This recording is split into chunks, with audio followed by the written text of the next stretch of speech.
Sir வணக்கம். வணக்கம் கபிரேல். So இப்போ ஸ்டார்டிங்லேருந்தே விஜய் அவர்கள் மேலே வைக்கப்பட்ட ஒரு பெரிய குற்றச்சாட்டு என்னன்னா, களத்துக்கே வரமாட்டேங்கிறாரு, சும்மா அறிக்கைகள் மட்டும் விட்டுட்டு இருக்காரு, ஆக்சுவல் பாலிடிக்ஸுக்கு அவர் வரல அப்படின்ற மாதிரி சொல்லிட்டு இருந்தாங்க. இப்போ போராட்ட களத்துக்கே விஜய் அவர்கள் இறங்கியிருக்காரு. ஜனவரி மாதம் 20ஆம் தேதி பரந்தூர் விமான நிலையத்துக்கு எதிராக ஒரு ஊர்வலத்தை அவர் லீட் பண்ண போறாரு. ஸோ எப்படி பார்க்குறீங்க இதை? கடைசியில் களத்துக்கு வந்துட்டாரு விஜய், இது எப்படி பார்க்குறீங்க? இல்லை, அரசியல்னு வந்ததுக்கப்புறம் யாராக இருந்தாலும் at some point of time ஃபீல்டுக்கு வந்து தான் ஆகணும். டூ லேட்டா? Too late, but okay. என்னன்னா அவர் ஃபஸ்ட்டு இனிஷியலாக அவர் சொல்லும் போதே கூட ஒரு விஷயம் விஜய்கிட்ட என்ன அப்ரிஷியேட் பண்ணுறேன்னா, நான் சினிமாவிட்டு வந்ததுக்கப்புறம் திருப்பி நான் சினிமாவுக்கு போக மாட்டேன், ஃபுல் டைம் பாலிடிக்ஸ்லேயே தான் இருப்பேன் அப்படின்னு சொன்னது வந்து ரொம்ப வரவேற்க தகுந்தது. ஏன்னா நிறைய பேர் வந்து சினிமாவும் இருப்பாங்க, பாலிடிக்ஸில் இருப்பாங்க, ஆற்றுல ஒரு கால் சேத்துல ஒரு கால்ங்கிற மாதிரி இல்லாமல் நான் கம்ப்ளீட்டாகவே வந்து சினிமாவை விட்டுட்டு தான் நான் வரேன்னு சொன்னார். அது வரவேற்கிறோம். பட் எனக்கு இன்னொரு விமர்சனம் இருந்துச்சுன்னா, அவர் அனௌன்ஸ் பண்ணும்போதே கோட் ஷூட்டிங் போய்கிட்டு இருந்துச்சு. இதை முடிச்சுட்டு இன்னொரு படங்கிறத அவர் ஏற்கனவே சொல்லியிருந்தார். ஆனால் என்னுடைய கிரிட்டிசிசம் நான் என்ன வச்சேன்னா, நீங்கள் பொலிட்டிக்கல் பார்ட்டின்னு ஸ்டார்ட் பண்ணோன்னே கையில் என்ன இருக்கோ அதை முடிச்சிடுங்க, அடுத்த படம் வேண்டாம் இப்போ. ஏன்னா அதை நீங்கள் இன்னொரு படம் நடிக்கும்போது உங்களுக்கு அந்த ஒரு சினிமான்னு இருக்கும்போது அது ஒரு இண்டஸ்ட்ரி. அப்போ அதில் நீங்கள் இன்வால்வ் ஆகிருக்கிற வரைக்கும் எந்த விதத்திலையாவது உங்களுக்கு அரசியல் அழுத்தங்கள் வர்றதுக்கு வாய்ப்பு இருக்கும். அது உங்களை மட்டும் பாதிக்காது, உங்களை சேர்ந்த பல ஆயிரக்கணக்கான மக்கள் அதில் ப்ராஜெக்டில் இன்வால்வ் ஆகிற எல்லாத்தையும் பாதிக்கும். அதனால் அவர் வந்து சில இடத்துல காம்ப்ரமைஸ் பண்ண வேண்டிய சூழ்நிலை வரும். அப்போ இதை வந்து அவாய்ட் பண்ணிட்டு கோட்டோட முடிச்சுட்டு வரணுங்கிறது தான் என்னுடைய பாயிண்ட் வியூவாக நான் வச்சுருந்தேன்.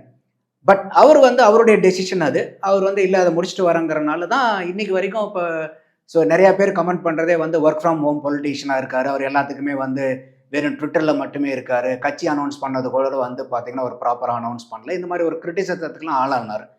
But whatever said and done வந்து இப்போ அட்லீஸ்ட் வந்து இந்த பரந்தூருக்கு வந்து பார்த்தீங்கன்னா இது வரைக்கும் இன்னைக்கு வரைக்கும் வந்து பார்த்தீங்கன்னாக்கா 907வது நாள் அவர் அங்கே 20ஆம் தேதி அங்கே போகிறது வந்து 910வது நாள் அந்த வில்லேஜஸ் வந்து ப்ரொடெஸ்ட் பண்ணிட்டு இருக்காங்க கண்டினியூஸாக. அப்போ இந்த அளவுக்கு வந்து இன்னைக்கு மற்ற எல்லாத்துக்குமே வந்து அனுமதி மறுக்கப்பட்டுச்சு, வேற எந்த பொலிட்டிக்கல் பார்ட்டிஸுமே. பட் அட்லீஸ்ட் வந்து விஜய் வந்து இன்னைக்கு வந்து ஒரு லீகலாக மூவ் பண்ணணுன்னு போலீஸ்கிட்ட வந்து போயிட்டு அவங்க பெர்மிஷன் கேட்கும்போது அவங்க 2 ஆப்ஷன் கேட்டிருந்தாங்க, 19, 20. 20ஆம் தேதி வந்து அவங்க வந்து பர்மிஷன் கொடுத்துருக்காங்கங்கும் போது, ஏன்னா இது விஜய் அவங்க அப்பீல் பண்ணி கொடுக்கலனாலும் அது வந்து கவர்மெண்ட்டுக்கு ப்ராப்ளமாக முடியும், கொடுத்தாலும் அவங்களுக்கு வந்து விஜய் வந்து இதில் மைலேஜ் எடுப்பாருங்கிறது தெரியும். பட் பர்மிஷன் கொடுத்துருக்கிறதும் வரவேற்க தகுந்தது தான். இப்போ விஜய் அங்கே போகும்போது டெஃபினட்டாக இந்த ப்ராப்ளம், ஏன்னா இன்னைக்கு பரந்தூரில் என்ன நடக்குதுங்கிறது வந்து இன்னைக்கு 910 நாள் ஆயிடுச்சா அப்படிங்கிறதே பல பேருக்கு தெரியாது. அப்போ இன்னைக்கு என்ன நடக்குதுங்கிறது இன்னைக்கு விஜய் மாதிரி ஒரு செலிபிரிட்டி போய் அந்த இடத்துல தரையில் இறங்கும் போது ஆட்டோமேட்டிக்காக வந்து விஜயை ஃபாலோ பண்ணுற எல்லாத்துக்குமே வந்து பார்த்தீங்கன்னா எதுக்கு அங்கே போகிறாரு, என்ன பிரச்சனை, என்ன எதுங்கும் போது இந்த பரந்தூர் பிரச்சனை வந்து அதிகமாக பேசப்படும். அப்போ அந்த இடத்துல வந்து அந்த செலிபிரிட்டி வேல்யூ வந்து அவர் யூஸ் பண்ணணும்னா more than celebrity now is a politician. So late ஆனாலும் பரவாயில்ல, at least now is getting into the ஃபீல்டுங்கிறது வந்து இட்ஸ் வெரி ஹாப்பி தான். சில ஒரு கேள்வி என்னன்னா, இப்போ தமிழ்நாட்டில் நிறைய இஷ்யூஸ் போய்கிட்டு இருக்கு, அண்ணா யூனிவர்சிட்டி இஷ்யூ நடந்தது, வேற நிறைய இஷ்யூஸும் வந்திருக்கு. குறிப்பாக இந்த இஷ்யூ ஒரு சூஸ் பண்ணதுக்கான காரணம் என்ன? இல்லை, அண்ணா யூனிவர்சிட்டி வந்து அவர் இன்னுமே சிறப்பாக எடுத்திருக்கணும், முன்னெடுத்திருக்கணுங்கிறது என்னுடைய கருத்து. காரணம் என்னன்னு கேட்டிங்கன்னா, ஒரு மாணவி வந்து பிரச்சனை ஆகும்போது இன்னைக்கு விஜய்க்கு பின்னாடி இருக்கிறது வந்து யூத் க்ரௌடு தான் ஜாஸ்தி இருக்குது, இளைஞர்களினுடைய அடையாளம் தான் விஜய்ங்கிற மாதிரி சொல்லப்படும் போது ஒரு மாணவிங்கிறது வந்து இளைஞர் சமுதாயத்தில் இருக்கக்கூடிய ஒரு அங்கம். அப்போ அந்த மாணவிக்கு நடந்த அந்த பிரச்சனைக்கு ஆளாக போய் விஜய் களத்தில் நின்று இருந்தாருன்னா அவருடைய ஸ்டேட்டஸே வேற இன்னைக்கு. பட் அது வந்து அவர் குரல் கொடுக்க பண்ணிட்டாரு. 25ஆம் தேதி அவர் வந்து ட்விட்டரில் கொடுக்குறாரு. ஆனால் அந்த ட்விட்டர்லனுடைய இது எடுத்து பார்த்தீங்கன்னா அந்த ட்விட்டர் அறிக்கையில் கூட ஒரு இடத்துல கூட நாங்கள் வந்து அரசாங்கத்தையோ காவல்துறையோ யாரையுமே கண்டிக்கிறங்கிற வார்த்தை கூட இல்லை. பெண்கள் பாதுகாப்பு முக்கியம், பெண்களுடைய விழிப்புணர்வு முக்கியம் அப்படிங்கிறது இருந்து ஒரு கவர்மெண்ட் வந்து நல்லா காவல்துறையெல்லாம் கொஞ்சம் பாதுகாப்பாக இருக்கணும், இன்னும் கொஞ்சம் பாதுகாப்பை திடப்படுத்தணும்னு ஒரு அறிவுரை மாதிரி தான் அந்த இது இருந்துச்சே ஒழிய இந்த நிகழ்வை கண்டித்த மாதிரி அவர்கிட்ட ட்விட்டரில் இல்லை.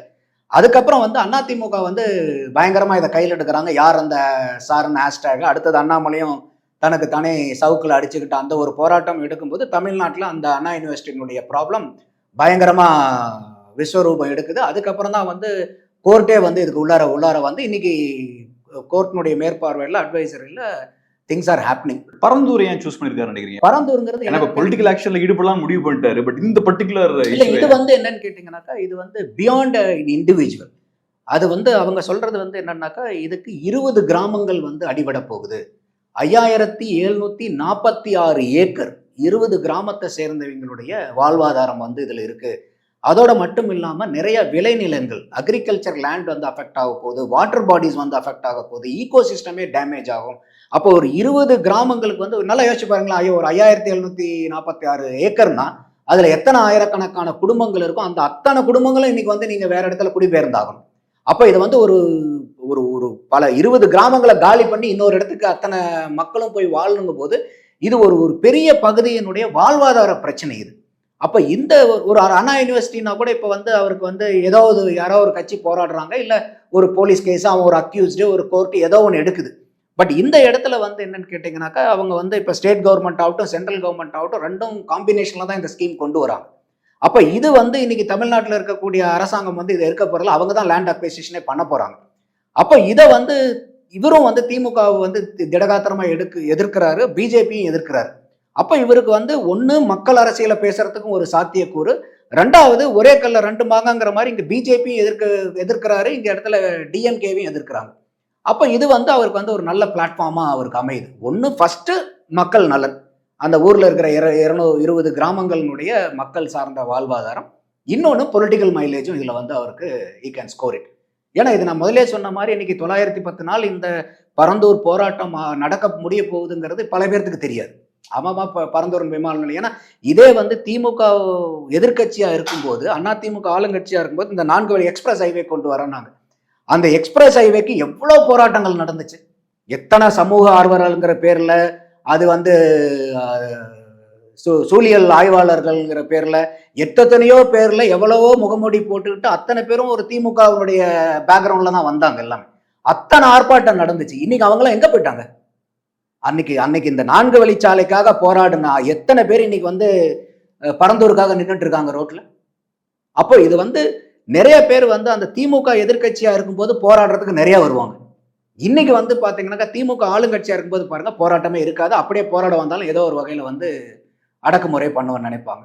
இந்த எஜமான் படத்துல தான் ஒரு டைலாக் நெப்போலியன் சொல்லுவார், கல்யாண வீடுனாலும் சரி கருமாறினாலும் சரி மாலை மரியாதையும் எனக்கு தான் கிடைக்கணும். அப்போ திமுக என்ன நினைக்குதுன்னா, நான் அரசியல் போராட்டம்னு வந்தா நாங்க எதிர்கட்சியா இருந்தாலும் சரி ஆளுங்கட்சியா இருந்தாலும் சரி நாங்க தான் போராடணும், வேற யாரும் போராடி மக்களுக்காக போராடக்கூடாதுங்கிறதுல திமுக கண்ணும் கருத்துமா இருக்கிற மாதிரி தெரியுது. ஸோ அதனாலதான் வந்து பாத்தீங்கன்னா பாருங்க, இந்த கவர்னர் பிரச்சனை வந்தோடனே அடுத்த நாள் திமுக போய் போராடுது. பட் மற்ற எந்த மக்கள் போராட்டத்துக்கும் மற்ற எதிர்கட்சிகளை போராடுறதுக்கு கூட அனுமதி கொடுக்கல. அதனாலதான் கம்யூனிஸ்ட் கூட என்ன கேள்வி கேட்டாங்க, இங்க என்ன நடக்குது, அறிவிக்கப்படாத அவசர நிலை பிரகடனப்படுத்திட்டீங்களான்னு. இது ஒரு பாயிண்ட் சார். இப்ப நீங்க சொன்னது போல திமுக அரசை பொறுத்தளவுல அவங்க போராட்டங்களை கொஞ்சம் கடுமையாக தான் கையாளுறாங்க. ஃப்ரீயா போராட்டங்களுக்குலாம் பெர்மிஷன்லாம் கொடுக்க மாட்டேங்கிறாங்க. அப்படி இருக்கும்போது விஜய்க்கு ஈஸியா பெர்மிஷன் கொடுத்தாங்கன்னா அதை எப்படி பாக்குறது? இதை கொடுக்கலன்னா ஃபிளாரப் ஆகும். ஏன்னா இன்னைக்கு விஜய் வந்து எல்லாருமே இப்போ இன்னைக்கு திமுக வைக்கிற விமர்சனமே, அதாவது திமுகனா அவங்க மறைமுகமாக அவங்க இருக்கக்கூடிய ஐடி விங்கு தான் இன்னைக்கு வந்து ஒர்க் ஃப்ரம் ஹோம் பொலிட்டீஷியன் சொல்லிட்டு இவரை ஸ்டாம்பிங் பண்ணிட்டு இருக்காங்க. ஸோ அப்படி இருக்கும்போது வந்து பார்த்தீங்கன்னா இவர் வந்து லீகலாக போறாரு, போலீஸ் ஸ்டேஷனில் போய் பர்மிஷன் கேட்குறாரு. அப்போ கொடுக்கலனால என்ன ஆகும், ஆட்டோமேட்டிக்காக அது வந்து it will backfire DMK. Vijay மாதிரி ஆட்களை வந்து அண்ணா யூனிவர்சிட்டி இஷ்யூக்கெல்லாம் கொடுக்கலையே அவங்க. அண்ணா யூனிவர்சிட்டியில விஜய வெளியே வரல களத்துக்கு. இல்ல நான் விஜய்க்குன்னு சொல்ல, மற்ற கட்சிகள் மற்ற கட்சிக்கு இது பண்ணாங்க. பட் விஜய்க்கு வந்து அவர் கொடுக்கவே இல்லை, நாங்க போராடணுங்கிற பர்மிஷன் கேட்கல. அந்த இடத்துல தான் அவர் அதை மிஸ் பண்ணிட்டாரு. பட் இந்த தடவை போய் அவர் விஜய் எடுத்த மூவ் வந்து ரொம்ப ஸ்ட்ராட்டஜிக்கலான மூவ். ஏன்னா இது பர்மிஷன் கொடுக்கலனாலும் அதுக்கு வந்து விஜய்க்கு பிளஸ்ஸா முடியும். இன்னைக்கு பர்மிஷன் கொடுத்துருக்கிறனாலையும் இந்த பிரச்சனையே அதிகமா பேசப்படும் தமிழ்நாட்டில். அப்போ வந்து இது வந்து விஜயனுடைய நல்ல மூவா நான் பாக்குறேன். நான் இன்னொரு கேள்வி என்னன்னா, இப்ப நீங்க ஸ்டார்டிங்லேயே சொன்னது போல விஜய் அவர்கள் ஃபுல் டைம் பொலிட்டிஷியனா இன்னும் வரல. அவர் ஏற்கனவே இன்னொரு படமும் பண்ணிக்கிட்டு இருக்காரு. ஸோ அதுவும் ப்ராசஸ் போயிட்டு இருக்கு. இப்ப அரசியல் எப்படின்னா, அரசியல் ஃபுல் டைமா பண்ணா கூட ரொம்ப கஷ்டம். ஏன்னா எல்லா மாவட்டங்களையும் ஏகப்பட்ட பிரச்சனைகள் இருக்கும், தலைவர்கள் ஐடென்டிஃபை பண்ணும், ஏகப்பட்ட இஷ்யூஸ் உங்கள்கிட்ட கொண்டு வருவாங்க, அதெல்லாம் டீல் பண்றதுக்கு டைமே இருக்காது. ஸோ அப்படி இருக்கும்போது எப்படி ஒரு பார்ட் டைம் பொலிட்டிஷியனா அவரு பொலிட்டிக்ஸ் ஹேண்டில் பண்றாரு? அதுல பார்ட் டைம் யாருமே ஹேண்டில் பண்ண முடியாது, ஃபெயில் ஆயிடும். பிப்ரவரியோட நமக்கு கிடைக்கிற தகவல்னா பிப்ரவரியோட அவருடைய ஷூட்டிங் ஸ்கெடியூல் எல்லாமே முடியுது. So March 1 onwards is completely getting into full time politics. Full time பாலிடிக்ஸ்னா என்னன்னாக்கா is planning to go across Tamil Nadu, nook and corner போயிட்டு அதுக்குள்ளார வந்து இவங்களுடைய பிளான் என்னன்னா, அவங்கள இப்போ 100 மாவட்டமாக பிரிக்கிறாங்க தமிழ்நாட்டை. அவங்க அந்த 100 மாவட்டத்துக்கு உண்டான ஆஃபீஷியல் பேரர்ஸை பூரா இப்போ அப்பாயிண்ட் பண்ணிட்டு இருக்காங்க. ஸோ அதை முடிச்சதுக்கப்புறம் இந்த மார்ச்சுக்கு அவர் வந்து தமிழ்நாடு பூரா அவர் போகிறதுக்கும் அதுக்குள்ளார இந்த போஸ்டிங்ஸை பூரா ஃபினிஷ் பண்ணணுங்கிறது தான் அவங்களுடைய கேம் பிளானாக வச்சுருக்காங்க. ஸோ இவர் வந்து ஒர்க் ஃப்ரம் ஹோம்ங்கிறது வந்து பார்த்தீங்கன்னாக்கா ஓகே, சொல்றதுக்கு வந்து ஒரு ஒரு கிரிட்டிசைஸ் பண்றவங்களுக்கு ஒரு நல்ல ஆப்பர்ச்சுனிட்டி, அது விஜய் கொடுத்துருக்க கூடாது. But it can lost only, that critic can lost only for till February end. So இப்பயும் வந்து பார்த்தீங்கன்னா பரந்தூருக்கு பர்மிஷன் வாங்கிட்டு இன்னைக்கு வேற யாருக்குமே பரந்தூருக்கு பர்மிஷனே கிடைக்கல. ஆனால் விஜய்க்கு வந்து பர்மிஷன் கொடுத்துருக்காங்கும் போது டெஃபினட்டா அவருக்கு வந்து இது ஒரு அட்வான்டேஜ் தான். ஸோ பிப்ரவரிக்கு அப்புறம் விஜய் இன்னும் ரொம்ப ஆக்டிவா இருப்பார், நிறைய அரசியல் ரீதியான செயல்பாடுகளில் ஈடுபடுவார், இந்த மாதிரியான போராட்டங்கள் எல்லாம் அனௌன்ஸ் பண்ணுவார்னு எதிர்பார்க்கலாமா? டெஃபினட்டா எதிர்பார்க்கலாம். ஏன்னா மார்ச்ல இருந்து அது பண்ண போறாங்க. இன்னொன்று வந்து பாத்தீங்கன்னா பாலிடிக்ஸுமே வந்து அந்த last 6 months is very important. எப்படி அந்த 2020 ஓவர்ஸ்ல வந்து லாஸ்ட் 3 to 5 ஓவர்ஸ்ல தான் கேமே சேஞ்ச் ஆகும். அந்த மாதிரி வந்து இன்னைக்கு விஜய் வந்து போன பிப்ரவரியில கட்சி ஆரம்பிச்சா கூட இந்த பிப்ரவரி வந்து 1 வருஷம் ஆக போகுது. இது வரைக்கும் அவருடைய செயல்பாடுகள் என்னவா இருந்தாலும் இனிமேல் வரக்கூடிய செயல்பாடுகளை வச்சு he can make it out. So அது வந்து இல்லை இது நாள் வரைக்கும் இந்த ஒரு 11 மாதம் வந்து இவர் கேப் விட்டுட்டாரு, அதனால வந்து மக்கள் நம்பிக்கை இழந்துட்டாரு அப்படிங்கிறதெல்லாம் இல்லை. இந்த நான் சொன்ன மாதிரி அந்த 2020ல எப்படி லாஸ்ட் 3 to 5 ஓவர்ஸ் வந்து கம்ப்ளீட்டாக கேம் சேஞ்ச் பண்ணுமோ அந்த மாதிரி விஜய் வந்து இந்த மார்ச்ல இருந்து அவர் எடுக்கக்கூடிய நடவடிக்கைகள் எல்லாம் பொறுத்து பார்க்கும்போது he can easily make it up and he can make greater impact. ப்ராப்பரான பாலிடிக்ஸை கையில் எடுத்தாருன்னா. ஈரோடு பை எலெக்ஷன்ல டிவிக்கு கண்டெஸ்ட் பண்ணல, அதை எப்படி பாக்குறீங்க? அது ஒரு மிஸ்டேக்னு பாக்குறீங்களா, நல்ல டிசிஷனா? இல்ல, என்னைய பொறுத்த வரைக்கும் நல்ல டெசிஷன். என்ன காரணம்னு கேட்டீங்கன்னாக்கா அவங்களுக்கு வந்து ஒரு பை எலெக்ஷன் ஃபைட் பண்ற அளவுக்கு ஸ்ட்ரக்சர் கிடையாது. ரெண்டாவது எலெக்ஷனே ஃபைட் பண்ண ஸ்ட்ரக்சர்லாம் எப்படி சார் அசெம்பிளி ஃபைட்? இல்ல, ஸ்ட்ரக்சர் இன் தி சென்ஸ் நான் சொல்றது வந்து பை எலெக்ஷன் எப்படி நடக்கணும் உங்களுக்கு தெரியும். அதுவும் குறிப்பா நான் ஈரோட்டுக்காரன், சில நேரத்துல சொல்றது கூட இப்ப கூச்சமா இருக்குது. போன பை எலெக்ஷன் பேசுறீங்க, எக்கனாமிக்கல் ஸ்ட்ரக்சர் பேசுறேன். ஏன்னா போன தடவை வந்து பட்டி பாலிடிக்ஸ். அப்போ நீங்க வந்து ஒரு கேம் விளையாட நுழையும் போது நீங்க எந்த மாதிரி கேம், அந்த கேம்னுடைய ரூல்ஸ் என்ன, அந்த ரூல்ஸ்க்கு நம்மளால உட்பட்டு விளையாட முடியுமான்னு நீங்க யோசிக்கணும். அப்ப இப்ப இருக்கக்கூடிய ஈரோடு பை எலெக்ஷன்ல போன நடந்தாகட்டும் இல்ல வந்து இப்ப நடக்க போற பை எலெக்ஷன்ல ஆகட்டும், அங்க இருக்கக்கூடிய ரூல்ஸ் அண்ட் ரெகுலேஷன் வந்து ஒரு புது பார்ட்டி போய் ஃபைட் பண்ற அளவுக்கு சிச்சுவேஷன் இஸ் நாட் கண்டியூசிவ் அங்க. அப்ப இதுல வந்து விஜய் போய் நான் வந்து ஆமா எல்லாரும் வாங்க வாங்க நீங்க தேர்தலில் நிக்கணும் பை எலெக்ஷன்ல நிக்கணும் கூப்பிடுறதுக்காக இவர் போய் நின்னாருன்னா ஒரு படத்துல அப்படிதான் வடிவேல ஒரு பையன் கூப்பிடுவான், வா வா வா பார்க்கலான்னு கூட்டிட்டு போயிட்டு கிட்னி எடுத்து விட்டுருவாங்க. அந்த மாதிரி வந்து விஜய் போய் நாங்க வந்து எல்லாருமே நம்மளை கிரிட்டிக் பண்றீங்க போறோம், நீங்க விக்கிரவாண்டியில நிக்கல, நீங்க ஈரோட்ல நிக்கலன்னு சொல்லிட்டு அவர் உணர்ச்சி வசப்பட்டு போய் இந்த பை எலெக்ஷன்ல நின்னாருன்னா பை எலெக்ஷன்ல எப்படி உங்களுக்கு ஓட்டு போகணும் உங்களுக்கே தெரியும். விக்கிரவாண்டியில உதாரணத்துக்கு சொல்லணும்னா இதே அதிமுக 2024 எம்பி தேர்தலில் அந்த விக்கிரவாண்டிக்கு உட்பட்ட எம்எல்ஏ பகுதியிலிருந்து 66,000 சில்லற ஓட்டு வாங்குறாங்க அதிமுக. அந்த அதிமுகவே வந்து பாத்தீங்கன்னாக்கா அந்த பை எலெக்ஷன்ல அங்க நிக்கல. அதிமுக மேல எனக்கு விமர்சனம் உண்டு. ஏன்னா அதிமுக அங்க நின்றுக்கணும். விஜய் கட்சியும் அதிமுகவையும் நம்ம ஒன்னா வைக்க முடியாது, அவங்களையும் திமுகவையும் தான் நம்ம கம்பேர் பண்ண முடியும். அப்ப அந்த இடத்துல அவங்க நிக்காத போது என்ன ஆச்சுன்னா ஆட்டோமேட்டிக்கா அதிமுகவுடைய ஓட்டு பூராமே ஒரு பாட்டாளி மக்கள் கட்சிக்கு போய் டிரான்ஸ்பர் ஆகல, அது பூரா திருப்பி திமுகவுக்கு போயிடுச்சு. அப்ப இது வரைக்கும் ரெட்டலைக்கு ஓட்டு போட்டோம்னா பூரா அவங்க அதிமுகவுக்கு திமுக உதயசூரியனுக்கு ஓட்டு போட வச்சாங்க நிக்காதனால. அது வந்து எடப்பாடி வந்து நின்றுக்கணும் விக்கிரவாண்டியில. அதே மாதிரி இப்பயும் இந்த தேர்தலையும் கொங்கு பெல்ட் தான் அதிமுகவுக்கு வந்து மேஜர் பெல்ட்னு சொல்றாங்க. அப்ப ஈரோடுங்கும் போது இங்க அதிமுக சார்ந்தவங்க நிறைய பேர் இருப்பாங்க. அப்ப இவங்க வந்து இன்னைக்கு இது வந்து இன்னவே வந்து பாத்தீங்கன்னாக்கா இட் இஸ் குட். என்ன குட்னு கேட்டீங்கன்னாக்கா இப்ப நாம் தமிழர் வெர்சஸ் திமுகன்னு தேர்தல் மாறிடுச்சு. அப்ப 2 பேர் தான் இங்க வந்து பிரதான கட்சி. அப்ப அந்த இடத்துல பார்க்கும்போது நாம் தமிழருக்கு வந்து இது it is going to be giving a greater edge. ஆனா இதே வந்து அதிமுக பாத்தீங்கன்னா இப்ப அதிமுக உதயசூரி ரெட்டலைக்கு ஓட்டு போட்டுவீங்க, இப்ப என்ன பண்ணும், ஒன்னா நாம் தமிழருக்கு போய் போடணும், இல்லைன்னா வந்து உதயசூரியனுக்கு போடணும். எப்படி இருந்தாலும் அதிமுகவுடைய ஓட் பேங்க் நீங்க வேற யாருக்கோ 2 பேருக்கு நீங்க கொடுக்க போறீங்க. நம்ம விஜய் கண்டெஸ்ட் பண்ணாருன்னா இதே அட்வான்டேஜ் அவரும் கிடைச்சிருக்குமே. இல்லை, நான் கேம்பெயினே பண்ண வேண்டாம், காசுலாம் இறக்க வேண்டாம், பட் இப்போ என்டிக்கு கிடைச்ச அது அட்வான்டேஜ் கிடைச்சிருக்குமே. சீமானை பொறுத்த வரைக்கும் என்னன்னு கேட்டீங்கன்னா ஜெயிக்கணுங்கிற அவசியம் இல்லை. விஜய்க்கும் அவசியம் இருக்குன்னு நினைக்கிறீங்களா? இல்ல, விஜய்க்கு வந்து என்னன்னு கேட்டீங்கன்னாக்கா உங்களுக்கு வந்து சப்போஸ் பை சான்ஸ் அவருடைய ஓட் பர்சன்டேஜ் இந்த பை எலெக்ஷன்ல டிபெண்ட் பண்ணி வெறும் 3-4% தான் ஓட்டு வந்துச்சுன்னு வச்சுக்கோங்க. 26 அஃபெக்ட் பண்ணணும். Is planning for a bigger game. அப்ப நீங்க ஒரு பிக் கேமை நீங்க ஃபோக்கஸ் பண்ணிட்டு இருக்கும்போது I see this by election may be a distraction. அது இல்லாம நீங்க ஜெயிச்சு 1 வருஷத்துக்கு தான் நீங்க எம்எல்ஏவா இருக்க போறீங்க. அதுக்காக நீங்க போய் உங்களுடைய பிக் கேமை வந்து நீங்க போய் அங்க அடமானம் வைக்க வேண்டிய அவசியம் இல்லை. அப்ப நீங்க இதுல போய் நீங்க ஜெயிச்சிட்டீங்கன்னா எக்ஸ்ட்ராடினரி சிச்சுவேஷன், அது வந்து நீங்க பயங்கரம். அது வந்து but what is the percentage of winning? 0. அப்போ வந்து இது ரிஸ்க் எடுக்க முடியுமா?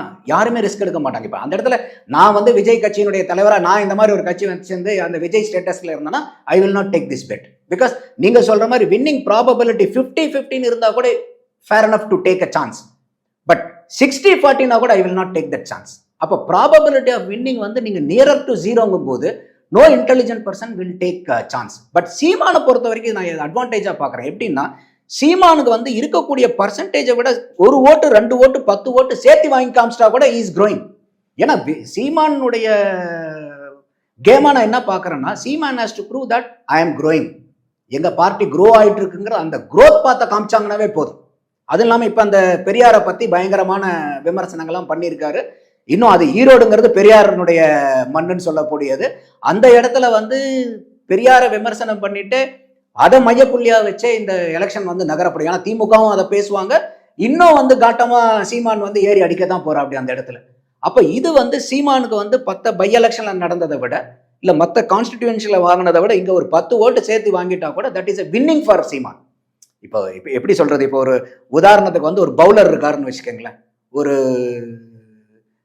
ஒரு அஸ்வின் வந்து போயிட்டு ஒரு 40 ரன் அடிச்சா செம. பட் இதே வந்து விராட் கோலி போயிட்டு அதே 40 ரன் அடிச்சா it is not a good game. Virat Kohli கிட்ட வந்து 80, 90, 100 எதிர்பார்ப்போம். ஒரு 40 வந்து ஒரு பவுலர் அடிச்சா ஓகேமா. அந்த மாதிரி வந்து பார்க்கும்போது இந்த இடத்துல சீமான் ஜெயிக்கலனாலும் பரவாயில்ல. அவர் மற்ற இது வரைக்கும் வாங்கின ஓட்டை விட மற்ற விக்கிரவாண்டியில் வாங்கினதை விடவோ இல்லை இங்கே வந்து ஒரு கன்சிடரபிளான ஓட் வாங்கினாவோ இஸ் அ வின்னர். நீங்க எம்எல்ஏவா ஜெயிச்சாதான் நாம் தமிழர் வின்னருங்கிற இதே இல்லை. இந்த இடத்துல அவங்க மற்ற ஓட்டை விட இங்க அதிகமாக வாங்கிட்டாங்கன்னா நாம் தமிழர் தான் ரியல் வின்னர், நாட் டிஎம்கே. ரொம்ப நன்றி சொன்னாங்க. பிஸியான டைம்ல அருமையான ஒரு பேட்டி ரொம்ப நன்றி. நன்றி கேப்ரியல்.